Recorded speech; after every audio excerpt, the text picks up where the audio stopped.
Yo, what is going on, guys? Welcome to the video. Yes, it's a double upload today. We haven't done one in quite some time, so I'm pretty excited for that. Also, for everybody who showed support for the video earlier today, I appreciate it. I figured I'd do something fun, but hey, let's go ahead and hop into this video. Today, we are talking about Team Canada, but most of this video is going to be structured around Canada because let's be honest, they're definitely going to be a top performer in this World Cup. They have some really good players. So comparing them to Team USA is going to be really hard, and honestly, I don't know who is better, guys. We're going to cover that more at the end of the video, so stay tuned. If you guys are excited to watch this video, be sure to drop a like on it. Let's try to get to 1,500 likes, and also subscribe if you enjoy daily Overwatch League content, or just Overwatch content in general, because that's what I do here on my channel. And now, without further ado, let's go ahead and talk about Team Canada. So the roster was announced today on Jane's stream, and this is it. So starting it off, we have Surefour from the LA Gladiators.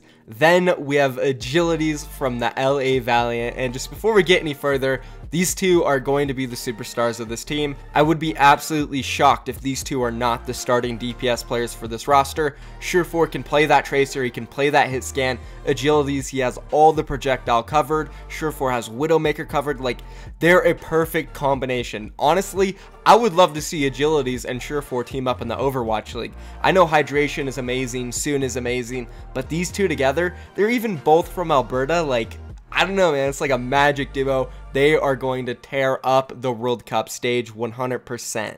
Alright, let me stop fanboying over here, guys. Let's move on to the other DPS players. We have Mangachu from XL2 Academy. Really solid Pharah player. Also, he did show in Contender Season 1 that he is able to flex onto Genji, even some hit scan heroes. And we all remember his infamous performances on Torbjorn, so you never know. Probably won't be a starter because, as I mentioned, Agilities and Surefour are just too damn good. But maybe he'll be that 7th man. Now, moving on to the 4th and final DPS player, we have Keller, who formerly is from Optic, now called GGEA. So if you guys didn't know, Optic Academy, they changed their name to GGEA. I have no idea why. I don't even know what GGEA stands for. But yeah, we have Keller. Again, a pretty solid player. He made it to top 4 in contenders last season. And, you know, it's just unfortunate that Agilities and Surefour are so damn good that Keller is probably not going to be considered for a starting role. You know, if somehow he did get the starting role, I mean, good for him. But, you know, to be honest, he's probably not at the level of Surefour and Agilities. So let's go ahead and move on now. So moving on to the main tanks, and honestly, not really much of a surprise here. We kind of knew these two were going to be in the mix, and there was no one else left. We have XQC, formerly of the Dells Feel. You guys all know who he is. Famous streamer, high-intensity player. And talking about XQC, so today on James' announcement stream, he was basically taking questions from everyone, and somebody had a really good question about XQC. Let's just go ahead and roll the clip. What is XQC's biggest flaw?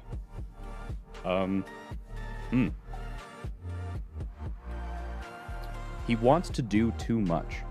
And I think one of the key foundations of a team is trust. And XQC wants to carry his team. He wants to, it's not like he wants to make the flashy plays, but he wants to drag his team kicking and screaming to victory.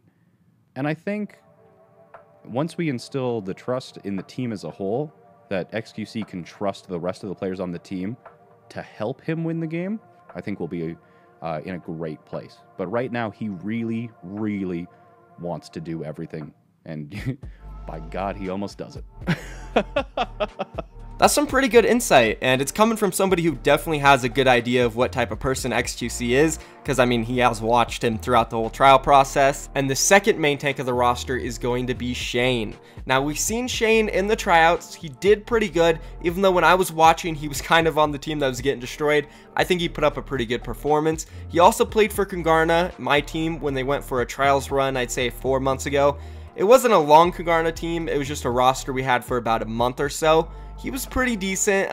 Him and Vita Coco shared the tank duties. I definitely do think XQC is a better fit and just overall more experienced, well-rounded, so he'll probably be the starting main tank. But congratulations to Shane for making it. Now moving on to the off tank, we have Note from the Boston Uprising. Now I'm super excited because last year it seemed like this team kind of lacked an off tank. Now they have Note, one of the best divas in the entire world. I know we haven't seen too much like Roadhog or Zarya from note in the Overwatch League. Kalios usually plays those. But I think if flexing is needed, Note can probably handle it. His diva is just out of this world. There's no reason he shouldn't be able to pick up another character. Now moving on to the off-tank sub, I guess I'm going to call him, we have Kevin, who came through the open trial process. So if you guys didn't know, Canada did like a open applicant process where you could apply to trial.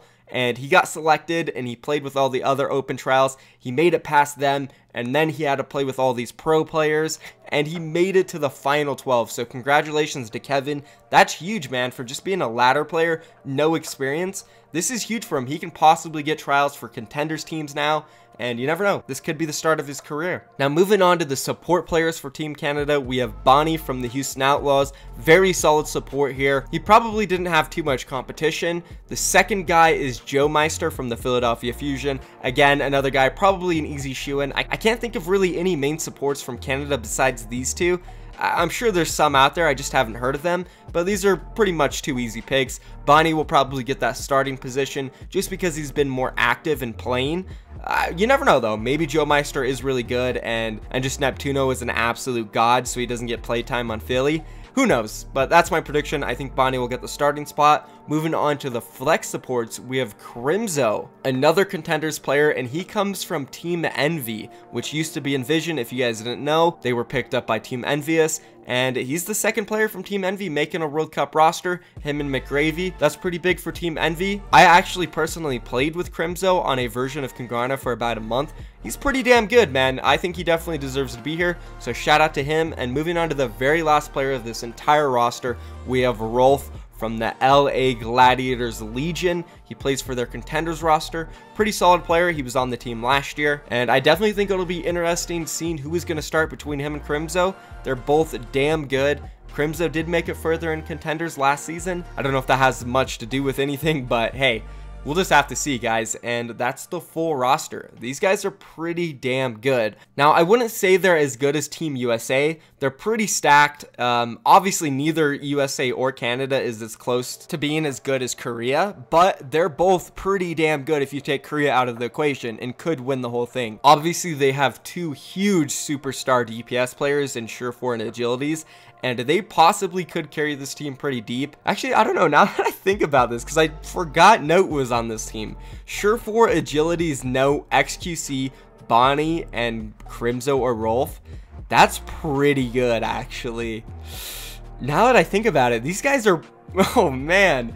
Canada and USA would be an absolutely epic matchup, and I do think the winner of that would definitely give Korea a run for their money. Okay, so now looking at this roster and thinking about how good they possibly could be, I want to compare them side by side to what I think will be the USA starting roster and just predict who I think would win at this very moment. So looking at the DPS lineup for Canada, I've already said this, it's obvious who's going to start, Surefour and Agilities. That's insane. But who's going to start for America? We have Dante, Hydration, Sinatra, and Zachary.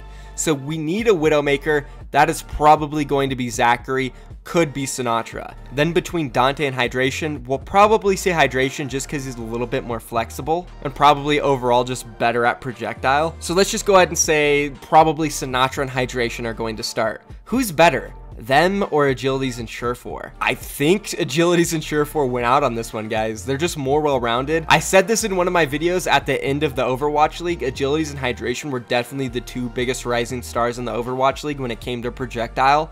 And I think Agilities edged him out just a little bit. But that's a close matchup. Now, when we talk about Surefour and Sinatra, oh man. So if it's just Tracer, probably Sinatra, but we're going to be playing a lot of Widowmaker. We're going to be playing a lot of his scan. Surefour definitely takes the cake there. And Surefour is no slouch in the Tracer section either, so I got to give it to the Canada boys. I think their DPS lineup is just a tad better.